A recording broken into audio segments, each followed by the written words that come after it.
Hello guys, welcome back again. तो guys हमारी target series CSI या नेट प्रिपरेशन सीरीज में हमारा 5th लेक्चर है, जिसमें हम बात करने हैं प्लांट फिजियोलॉजी की एक छोटा सा टॉपिक वर्नलाइजेशन। ठीक है, तो इससे कई बार क्वेश्चन पूछ लेते हैं, तो आपको पता होनी चाहिए कि इसकी मैकेनिज्म क्या है, कैसे इसकी इंपॉर्टेंस है और कैसे ये फंक्शन करता है, किस तरह से आप वर्नलाइजेशन प्रोसेस को कंप्लीट कर सकते हैं। ठीक है, तो देखिए सबसे पहले आपको मैंने कई बार बताया होगा कि पुष्प में दो तरह से आप ग्रोथ देख सकते हैं। जैसे मान लीजिए दो तरह से ग्रोथ आप देख सकते हैं, ये फर्स्ट टाइम पे ग्रोथ है और ये सेकंड टाइम पे। अगर फर्स्ट ग्रोथ को माने आप कायिक वृद्धि, तो सेकंड जो ग्रोथ होगी वो कैसी होगी आपकी, कैसी ग्रोथ होगी, पुष्पीय वृद्धि। ठीक है, अगर आप मान के चलें कायिक वृद्धि में जो टाइम लग रहा है उससे अगर आप कम कर देते हैं तो आपको ओब्वियसली बहुत जल्दी ही आपको अपनी फसल प्राप्त हो जाती है। तो जो लगने वाला समय है वो यहाँ पे कम किया जाता है। कैसे? टेम्परेचर कम देके, कूल टेम्परेचर देके आप पुष्पीय वृद्धि को तीव्र कर देते हैं, ताकि आपको फसल बहुत तीव्र रूप से बहुत कम समय में बहुत जल्दी प्राप्त हो जाए। ठीक है, यह है बेसिक वर्नलाइजेशन। लेकिन आपको नेट में थोड़ा सा इसकी जो जेनेटिक एक्सप्रेशन है, जेनेटिक जो एक्टिविटी हो रही है मैकेनिज्म की, वो देखना जरूरी है, क्योंकि एग्जाम में क्वेश्चन वहीं से आएगा। चलिए देखते हैं। देखिए हम बात करते चलेंगे, थोड़ा थ्योरेटिकल कंसेप्ट क्लियर कर लेते हैं पहले। तो देखें तो अगर हम plant have evolve the ability to alter their development program in response to environmental stimuli. ठीक है, तो प्लांट बाहर जो एनवायरमेंटल फैक्टर के अकॉर्डिंग जो चेंजेस आते हैं उसके अकॉर्डिंग खुद में चेंजेस वो करके अपने जेनेटिक और जो उसका जो सोमेटिक डेवलपमेंट होता है उसे अल्टर करने की एबिलिटी खुद में वो समाये हुए हैं, वो रखते हैं। ठीक है, दूसरा है a major switch can be initiate in development program of plant by photoperiod and temperature. ठीक है, और इसके द्वारा एक मेजर स्विच किया जा सकता है, एक मेजर स्विच का इनिशिएट किया जा सकता है उनके डेवलपमेंट प्रोग्राम में।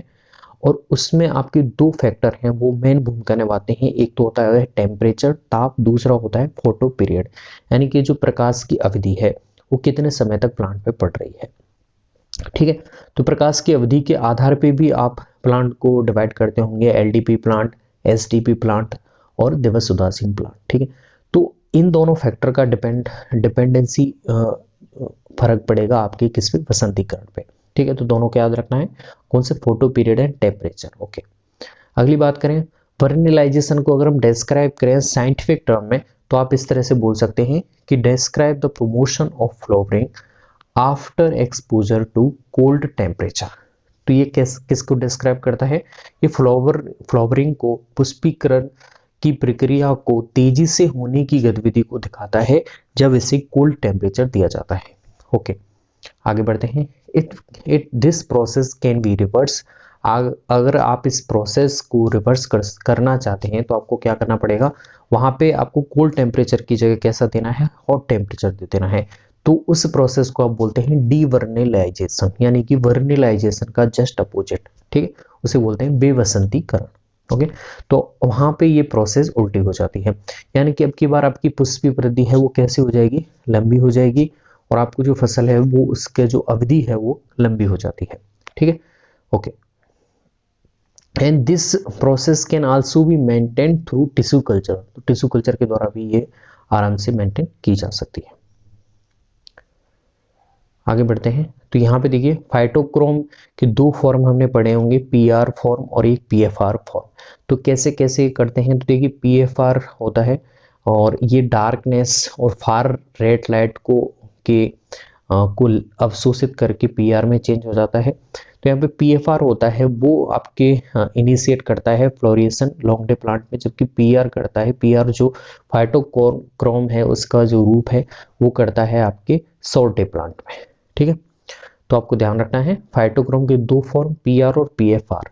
पीएफआर करेगा लॉन्ग डे प्लांट में फ्लोरिएशन, जबकि पीआर करता है शॉर्ट डे प्लांट में फ्लोरिएशन। इतना याद रखना है आपको।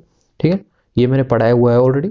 और जैसा कि आप देख सकते हैं पीएफआर कब बिल्डअप हुआ है, जब पीआर ने कौन सी सनलाइट का वेवलेंथ अवशोषित किया है, रेड लाइट का।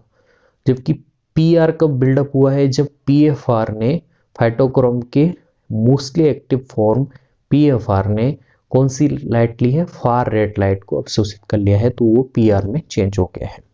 ठीक है, ओके आगे बढ़ते हैं। साइट्स ऑफ वर्नलाइजेशन, अगर आपसे पूछी जाए कि वसंतीकरण की जो साइट है वो कहाँ पे मिलेगी आपको, कहाँ प्लांट के कौन से पोर्शन पे आप वर्नलाइजेशन प्रोसेस को देख सकते हैं, तो उसके लिए हम बताएंगे एपिकल मेरिस्टेम इसका पोजीशन होता है। ठीक है, okay. This causes the meristem to become competent to flower. इससे आप क्या कर सकते हैं, this causes the meristem to become competent to flower. Flower में इससे मेरिस्टेम है जो आपका विभजोतक है, उसमें फ्लावर को फ्लोरिएशन करने की जो क्षमता है वो इसमें प्राप्त हो जाती है। ओके, आगे बढ़ते हैं। साइंटिफिक यहाँ पे एक नाम है जी मेलक्लेयर, और इन्होंने क्या किया था, इन्होंने देखा था, एक उन्होंने प्रयोग किया, इन्होंने क्या किया कि एक नॉन वर्निलाइज टिश्यू था, उसको इन्होंने किस पे किया, वर्निलाइज टिश्यू पे उसे ग्राफ्ट कर दिया। ग्राफ्टिंग आपने पढ़ी होंगी स्कंद और कलम, ठीक है। तो वहां पे उन्होंने क्या किया, एक ऐसे ऊतक पे एक नॉन वर्निलाइज टिश्यू को उन्होंने ग्राफ्ट कर दिया जो कि कभी भी उसने अपनी पूरी लाइफ टाइम में वर्निलाइजेशन प्रोसेस को नहीं देखा है। तब उन्होंने क्या देखा कि उस नॉन वर्निलाइज टिश्यू में भी ये प्रोसेस हो रही है, वर्निलाइजेशन प्रोसेस शुरू हो गई है। तो कुछ ऐसा केमिकल सब्सटेंस है जो वर्निलाइज टिश्यू से इसमें ट्रांसफर हो गया है। तो वही यहाँ पे बताया गया था। जी मेलक्लेयर थे जिन्होंने ग्राफ्टिंग की थी, नॉन वर्निलाइज पार्ट था, non vernalize part on vernalize plant and also shows vernalization. ठीक है, तो it shows us that some material is transport into non vernalize plant. जो टिश्यू, जो ऊतक प्लांट का जिसने आज तक कभी वर्निलाइजेशन प्रोसेस को नहीं जिया था, उसमें भी ये प्रोसेस अब इनिशिएट हो गई है। तो कहीं ना कहीं कोई सब्सटेंस है जो वर्निलाइज टिश्यू से इसमें ट्रांसफर हुआ है, ये शो करता है। ठीक है, द मटेरियल इज वर्नेलिन। तो यहाँ पे ये हार्मोन कौन सा है, वर्नेलिन हार्मोन है, जो ये आपके कहाँ पहुंच गया है, नॉन वर्निलाइज टिश्यू में पहुंच गया है, और इसमें ये वर्निलाइजेशन प्रोसेस को शुरू कर पा रहा है। ठीक है, अब देखिए इसका जो आइसोलेशन है, आप इसका आर्टिफिशियल आइसोलेशन अभी तक नहीं हो पाया है। जो कृत्रिम रूप से आप प्राप्त कर सकते हैं हार्मोन्स को, वो अभी तक इसे प्राप्त नहीं कर पाए हैं। तो it is not sure that vernalin is same as florigen और इट्स प्रिकर्सर। तो अभी तक ये श्योर नहीं हो पाया है कि वर्नेलिन जो हार्मोन है, क्या ये फ्लोरिजन हार्मोन जो पुष्पीकरण को प्रेरित करता है, एक फ्लोरिजन हार्मोन उस जैसा है, या फिर इसका कैसा है, पूर्वगामी पदार्थ है। ठीक है, पूर्वगामी पदार्थ होता है, आप कह सकते हैं एक अपरिपक्व पदार्थ, जो कुछ चेंजेस के बाद में एक परिपक्व पदार्थ में बदल जाता है। तो यहाँ पे परिपक्व पदार्थ इन्होंने बोला है कि ये फ्लोरिजन का, यहाँ तो अभी हम श्योर नहीं है साइंटिस्ट के, वर्निलाइज जो हार्मोन है क्या वो फ्लोरिजन ही है या फिर इसका कोई पूर्वगामी अपरिपक्व पदार्थ है। ठीक है, ओके, यहाँ तक कंफ्यूजन नहीं होना चाहिए आपको। हाँ, ऐसे आगे बढ़ते हैं हम। अब मैकेनिज्म देखते हैं फ्लावर इंडक्शन के, कैसे आपकी पुष्पीय जो इंडक्शन हो रहा है, वो पुष्पीय प्रेरण हो रहा है, मैं आपकी जो मेरिस्टेम है उसकी मैकेनिज्म देखना यहाँ पे जरूरी है, जो एग्जाम वाइज में इंपॉर्टेंट है। चलिए देखते हैं। अब यहाँ पे एक आपके अरेबिडोप्सिस प्लांट है जिसपे मेनली आपकी स्टडी की गई है। तो यहाँ पे ये बताया गया है कि in Arabidopsis plant studies of genetic and physiological have identified some of the gene that are involved in this process. तो then it mean that many scientists have declared that many gene will be involving in this process, like this process I mean to say vernalization process. Okay, अब देखते हैं। vernalization involve epigenetic changes in expression of gene।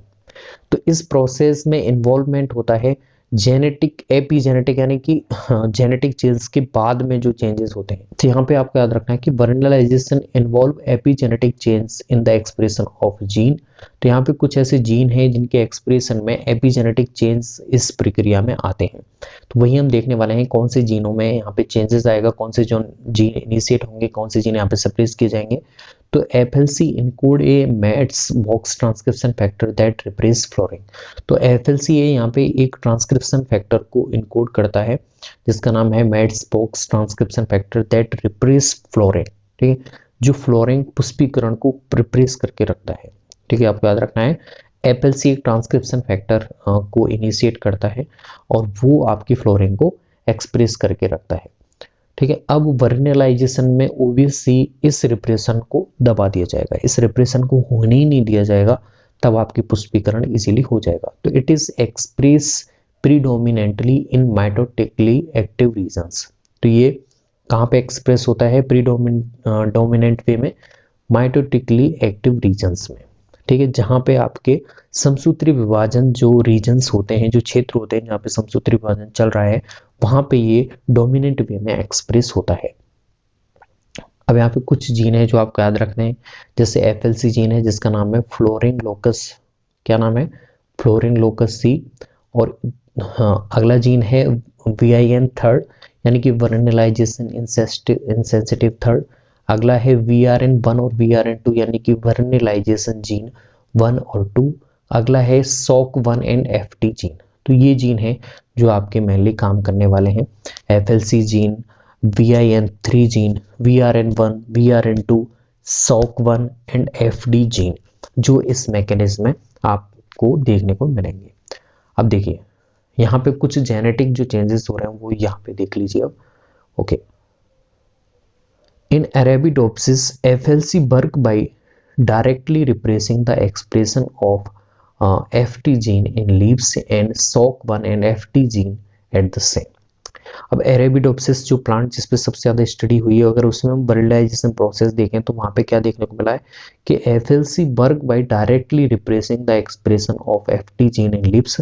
FT gene मिलता है पत्तियों में, उसके expression से, directly repression से जो FT जीन का जो एक्सप्रेशन हो रहा था उसकी रिप्रेशन से ही FLC वर्क करता है। और SOC1 एंड FD जीन जो आपके सूटेपिकल मेरिस्टोम में मिलता है, इसको रिप्रेस करने से यहाँ पे FLC जीन है वो एक्टिव हो जाता है और FLC प्रोटीन और mRNA बनते हैं। अब ड्यूरिंग वर्नलाइजेशन क्या होगा? The amount of FLC mRNA and protein is reduced. ठीक है, अब यहाँ पे आपको याद रखना है कि जैसे ही वर्नलाइजेशन प्रोसेस शुरू होती है, जैसे ही कूल टेम्परेचर दिया जाता है, तभी आपके ये FLC जीन है, mRNA और इससे जो प्रोटीन सिंथेसिस होगी वो रिड्यूस कर दी जाएगी। ठीक है, अब ये रिड्यूस कर दी जाएगी तो ये पुष्पीकरण को अब ये दबा नहीं पाएगा। रिडक्शन इन FLC, अब यहाँ पे कौन से जीन के एक्सप्रेशन में रिडक्शन हो गया है? FLC जीन के इनिशिएशन में, या फिर उनका जो एक्सप्रेशन हो रहा था उसका रिडक्शन कर दिया गया है। अब ये रिडक्शन हो गया है, तब ये इन्हें आपके क्या नहीं कर पाएगा? सप्रेस नहीं कर पाएगा। कौन कौन से जीन को? SOC1 और FD जीन जो सेम में थे, और लीव्स में कौन सा जीन था? FT जीन था। इन्हें अब ये सप्रेस नहीं कर पाएगा। ठीक है, तो यहाँ पे देखिए रिडक्शन इन FLC जैसे हुआ है, वैसे ही आपके विन थर्ड जो प्रोटीन है वो यहाँ पे इनिशिएट हो गई है, और इसके इनिशिएट होते ही क्रोमेटिन है वो रीमॉडलिंग हो गई है। यानी कि जो उनका मॉडल होता है क्रोमेटिन का, एक विशिष्ट रचना होती है, उसमें भी रीमॉडलिंग अब आपको देखने को मिलेगी। ठीक है, the product of two other gene VRN1 और VRN2 are also responsible for repression of FLC gene but in a very different manner. तो यहाँ पे याद रखना है आपको, VRN1 और जो VRN2 हैं वो भी मेन भूमिका निभाते हैं FLC जीन के रिप्रेशन में, लेकिन एक अलग तरीके से। आगे देखते हैं, its product are needed for maintenance but not for initiation of FLC silencing. ठीक है, कौन किसकी प्रोडक्ट? आपकी VRN1 और VRN2 जीन के जो आपकी प्रोडक्ट हैं वो मेंटेनेंस के लिए चाहिए। यहाँ पे जो वर्नलाइजेशन प्रोसेस का जो मेंटेनेंस है उसके लिए चाहिए, पर लेकिन वो इनिशिएशन नहीं करते हैं FLC साइलेंसिंग में। ठीक है, कोई भी हिस्सा नहीं लेते हैं। Okay, in this way vernalization promote flowering by reducing FLC expression. तो इस तरह से वर्नलाइजेशन जो प्रोसेस है वो FLC एक्सप्रेशन को रिड्यूस करने से प्रेरित होती है। अब यहाँ पे देखिए, यहाँ पे आप डायग्राम देख सकते हैं। इस डायग्राम में आप देखिए, यहाँ पे पूरा प्रोसीजर आपको, जेनेटिक जो प्रोसीजर जो मैंने अभी समझाया वो समझ में आ जाएगा। ठीक है, देखिए लॉन्ग डे होते हैं जब क्या होता है आपके, ये कांस्टेंट एक जीन या फिर प्रोटीन होती है वो इनिशिएट होती है, जो इनिशिएट करती है फ्लावर इंटीग्रेटर्स को। कौन कौन से? FT, SOC1, TSV, इन्हें। ठीक है, और जिब्रेलिक जो हार्मोन्स है वो भी इन्हें इनिशिएट करता है, और ये सब मिलके इनिशिएट करते हैं पुष्पीकरण को, ठीक है। लेकिन आप देखिए FLC है, FLC जीन का एक्सप्रेशन है ये सप्रेस कर रहा है।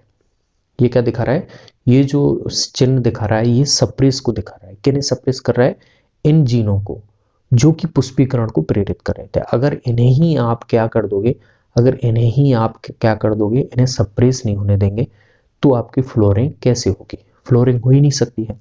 लेकिन अब क्या किया, आप दे रहे हो बाहर से कोल्ड टेम्परेचर, आपने बाहर से कोल्ड टेम्परेचर दिया, और कोल्ड टेम्परेचर में आपकी कई प्रकार की जीनें एक्टिवेट हुई, जैसे VIN3, ठीक है। लेकिन आपको याद रखना है VRN1 और VRN2 थी वो मेंटेनेंस में सहायक होती हैं, न कि आपके फ्लोरिंग में, ठीक है। वो मेंटेनेंस करवाएंगी वर्नलाइजेशन में आपके, ठीक है। लेकिन VIN3 है वो यहाँ पे भाग लेगी, और वो क्या कर देती है, वो जैसे ही यहाँ पे आएगी जीन बनेगी, फिर उसका प्रोटीन बनेगा, तब ये आपके FLC को सप्रेस कर देती है। अब ये जो साइन क्या दिखा रहा है, ये FLC जीन का जो एक्सप्रेशन हो रहा था उसे सप्रेस कर देता है। अगर FLC सप्रेस हो गया है तब ये आगे जाके इन जीन को सप्रेस नहीं कर पाएगा, ठीक है। ये आगे जाके इन्हें सप्रेस नहीं कर पाएगा। अब आगे जाके जब ये सप्रेस नहीं होंगे और ये अपना एक्टिवेशन देते रहेंगे, अपना जीन के जो लक्षण है वो देते रहेंगे, तब आपकी फ्लोरिंग आराम से होती रहेगी। तो इसीलिए हमने क्या किया, यहाँ पे केवल कोल्ड टेम्परेचर दिया है, जिससे WIN3 इनिशिएट हो गया है। WIN3 ने FLC को सप्रेस कर दिया है, और FLC सप्रेस होते ही ये इन्हें सप्रेस नहीं कर पाया है, और ये इनिशिएट हो गए हैं, और इनिशिएट होके ये फ्लोरिंग कर रहे हैं। तो ये है एक बेसिक प्रोसीजर आपके वर्नलाइजेशन में। तो आपको ध्यान रखना है कि वर्नलाइजेशन में VRN1 और VRN2 जो जीन और प्रोटीन होते हैं, उनका काम केवल मेंटेनेंस का होता है, वो डायरेक्ट रूप से आपके पुष्पीकरण में भाग नहीं लेते हैं। लेकिन यहाँ पे हमने जैसे देखा, लास्ट में देखते हैं, ओके, अरेबिडोप्सिस में हमने देखा कि क्या हुआ है, FLC का जो एक्सप्रेशन है उसमें रिडक्शन हुआ है, जिससे तुम्हारी WIN3 प्रोटीन है वो इनिशिएट हुई है, उसकी वजह से ये आपके क्या हुए हैं, रिड्यूस हुए हैं, यहाँ पर कैसे हुए, रिप्रेस हुए हैं। और WIN3 जो प्रोटीन आएगी, वैसे ही तुम्हारे क्रोमेटिन है वो रीमॉडल करने लग जाएंगे, अपने शेप में चेंजेस करने लग जाएंगे, ठीक है। The product of two other genes, VRN1 and VRN2, are also responsible for expression of repression of FLC gene, ठीक है। तो इनका भी मेन भूमिका होती है FLC जीन के एक्सप्रेशन में, पर इनडायरेक्ट रूप से, ठीक है, नॉट डायरेक्ट रूप से, ओके। तो ये था बेसिक प्रोसीजर जो मैंने बात की कि आपके वसंतीकरण कैसे काम कर रहा है, किस तरह से इसमें जेनेटिक चेंजेस आ रहे हैं, वो हमने बात की। तो ये एक बार अगर आप वापस से आप रिपीट कर लेंगे तो आपको समझ में आ जाएगा। I hope guys you will get it. If you have any problem that comment on below. मिलते हैं नई वीडियो में नए टॉपिक के साथ। Thank you.